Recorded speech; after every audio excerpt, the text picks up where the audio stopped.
ఒక 2-3 రోజుల తర్వాత ఒక 25 పార్లమెంట్స్కి కమిటీలను పంపిస్తున్నా. దేనికి? ప్రతి పార్లమెంటు కమిటీలో కొంచెం అవగాహన ఉన్న సీనియారిటీ ఉన్న కొంతమంది నాయకుల్ని నేను చెప్తే నా మాట వినేవాళ్ళు కొంతమంది పంపిస్తున్నాం.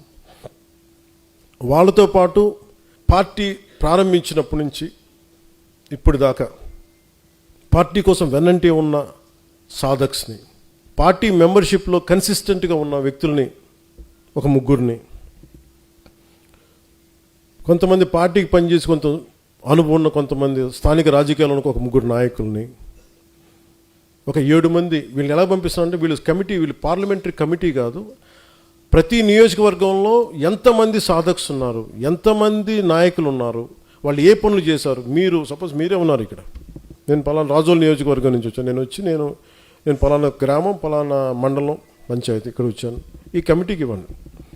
వీళ్ళకి సహకరించడానికి ఒక 20 మంది సాధక్స్ని పెట్టాను స్ట్రీమ్లైన్ చేయడానికి.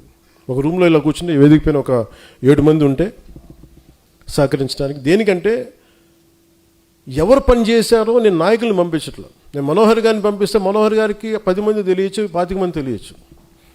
కానీ నేను పనిచేసిన ఒక 5 మంది సాధకులను పెడితే ఇబ్బంది అవుతుంది. నేను 20 మందిని పెడుతున్నాను. దానికి తోడు నేను 3 రకాల చెక్లు చేస్తాను.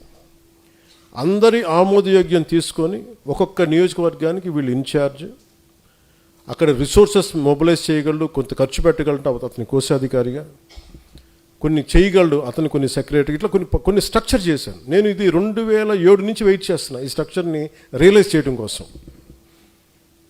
12-14 సంవత్సరాల తర్వాత I want realise this structure. ఇప్పుడు దాకా అందరూ మీరు చెప్పినట్టు చేశాను, ఈసారి మటుకు నేను చెప్పింది ఫాలో అవ్వండి. నేను ఇదే చెప్పాను, వ్యూహం నేను వేస్తాను, మీరు పాటించండి. ఇంకా నన్ను క్వశ్చన్ చేయదు. అసలు నన్ను ఏది స్ట్రక్చర్ చేయనివ్వట్లేదు ఎవరు. నేను మనోహర్ గారిని పెడితే కొంతమందికి నచ్చదు. ఈసారి అలాగే నేను మనోహర్ గారిని పెడుతున్నా, మీరు పాటించాల్సింది అంతే, రూల్ అంతే. నాకు ఈ వ్యక్తి నచ్చలేదండి, అందరూ నాకు నచ్చేవాళ్ళు ఉంటారు, మీరు కూడా నచ్చరండి, దానికి ఏం చేయమంటారు అండి. వీటన్నిటిని అధిగమించి మనం ముందుకు వెళ్తాం అనేది. అందుకని 25 పార్లమెంటరీ సెలక్షన్ కమిటీస్ వీళ్ళు సెలెక్ట్ చేయరు. వీళ్ళు ఏం చేస్తారంటే మీరు ఇచ్చే ప్రతి ఊర్లో పంచాయతీలో ఉండే సాధక్స్ దగ్గర నుంచి 100 చేసిన వాళ్ళు, 200 చేసిన వాళ్ళు అందరూ నాకు తెలియాలి. 21 lakh ఉద్యమి ఉన్నారు. వాళ్ళందరికీ కూడా నేను అందరికీ కూడా ఒక దిశానిర్దేశం చాలా బలంగా చేసి పెడతాను.